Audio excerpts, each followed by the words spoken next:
Halo para pecinta film serial India Mahabharata, khususnya bagi Anda penonton setia channel Hansa Munarawal. Kali ini Mimin akan menyajikan video episode lanjutan film serial Mahabharata dengan judul Keajaiban Krishna di Waktu Kelahirannya.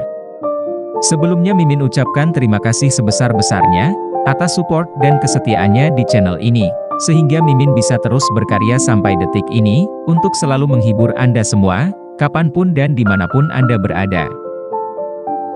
Dan bagi Anda yang baru berkunjung di channel ini, silahkan tekan tombol like, share, subscribe, dan bunyikan lonceng notifikasinya, agar Anda tidak ketinggalan kelanjutan dari setiap episode yang akan kami sajikan. Terima kasih dan selamat menonton.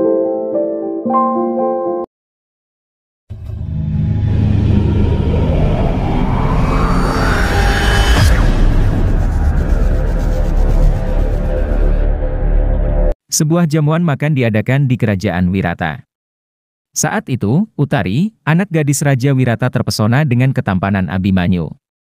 Kelak mereka akan menikah, dan melahirkan seorang putra bernama Parikesit, yang akan menjadi penerus akhir dinasti Kuru. Kemudian atas saran Krishna, Utari akan dinikahkan dengan Abhimanyu. Saat Krishna menjodohkan mereka, tampak Utari malu-malu tapi mau. Abhimanyu juga tersipu. Krishna bilang ke Raja Wirata bahwa darah Abhimanyu adalah berasal dari dinasti Kuru dan Madawa. Sedangkan Utari memiliki darah dinasti Matsa. Maka anak mereka kelak akan mewarisi 3 darah dinasti besar. Istri Raja Wirata mulanya tidak setuju.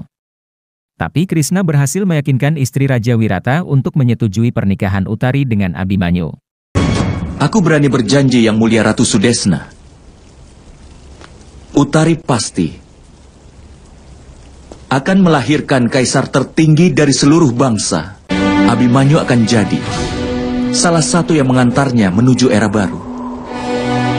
Dan putra Abhimanyu nanti akan memulai tahap pertama dalam perubahan ini. Sedangkan putrimu Utari akan membawa seluruh wilayah Arya jauh dari perang, menuju kedamaian dan ketenangan. Krishna bilang bahwa kelak anak dari Abhimanyu dan Utari akan memerintah seluruh bangsa, maka istri Raja Wirata pun menyetujui pernikahan ini. Dan akhirnya pernikahan Abhimanyu dan Utari pun dilaksanakan. Drupadi dan Drestadumna pun ikut dalam acara perayaan pernikahan tersebut. Tidak terkecuali 5 anak Drupadi dari 5 Pandawa. Drupadi menangis melihat kelima anaknya tersebut. Selama mengembara, dia memang belum pernah bertemu dengan mereka. Anak-anak tersebut adalah Pratiwinda, dari hubungannya dengan Yudhistira. Sutasomadari, dari hubungannya dengan Bima. Srutakirti, dari hubungannya dengan Arjuna. Satanika, dari hubungannya dengan Nakula. Dan Srutakama, dari hubungannya dengan Sadewa. Setelah kehadiran anak-anak Pandawa ini, Drupadi menjadi sedih. Dia ingat bahwa Krishna pernah bilang pada istri Raja Wirata bahwa keturunan Abhimanyu dan Utari akan memerintah dunia. Drupadi merasa telah mendapat firasat buruk. Kemudian, Drupadi langsung menanyakan hal itu kepada Krishna. Krishna akhirnya bicara 4 mata dengan Drupadi. Dia mengatakan bahwa dalam peperangan nanti, semua keturunan Kuru akan musnah di medan perang, kecuali para Pandawa. Selain dari kelima suamimu, seluruh keturunan Raja Santanu akan hancur. Seluruh dinasti akan musnah dalam perang ini. Itu artinya, semua anak-anaknya termasuk anak Subadra bakal gugur di medan peperangan Kurusetra. Drupadi sangat sedih tahu kenyataan itu, namun dia tetap harus menerimanya. Kemudian adegan berubah ke persiapan masing-masing kubu sebelum memulai perang.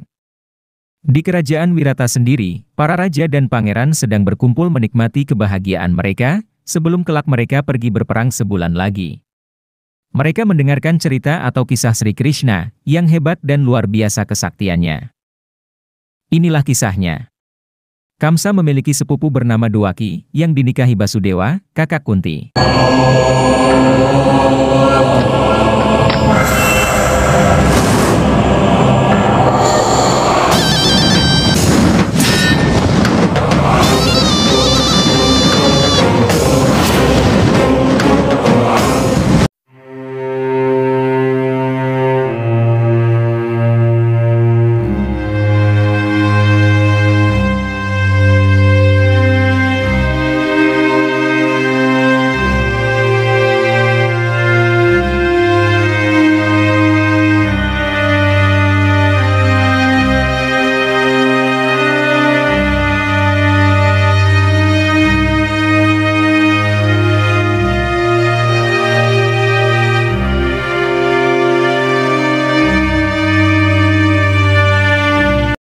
Mulanya Kamsa merayakan pernikahan adik sepupunya itu karena dia menyayangi Dewaki bak adiknya sendiri.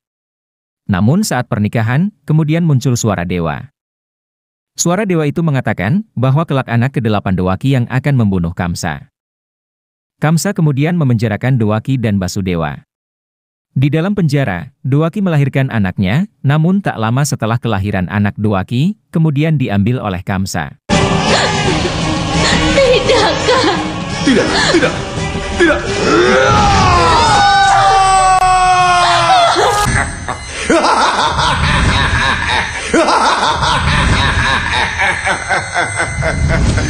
Tidak! Tidak!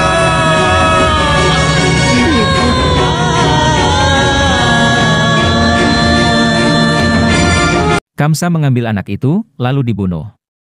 Hal itu terjadi sampai kelahiran ke-6 anak Dewaki. Pada kehamilan ke-7, istri pertama Basudewa yang bernama Rohini datang menjenguk. Secara ajaib, kandungan Dewaki pun berpindah ke dalam rahim Rohini. Di saat yang baik ini, aku akan masuk ke rahimmu dengan segenap kemampuan dan kekuatanku. Aku Dewa Wisnu yang melindungi seluruh alam semesta, datang untuk memberikan anugerah padamu. Aku mohon terimalah aku sebagai anakmu, Ibu. Pada kelahiran bayi Dewaki yang ke-8, tiba-tiba datanglah pertolongan Dewata. Pintu penjara terbuka, dan seluruh penjaga tertidur lelap.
Basudewa pun dengan mudah membawa bayinya pergi, untuk dititipkan kepada sahabatnya, yaitu Nandagopa. Setelah itu, Basudewa membawa bayi perempuan anak Nandagopa, kembali ke penjara. Esok paginya, Kamsa datang ke penjara untuk membunuh bayi Dewaki yang baru lahir. Namun, ketika melihat bayi tersebut ternyata perempuan, maka Kamsa pun merasa menang.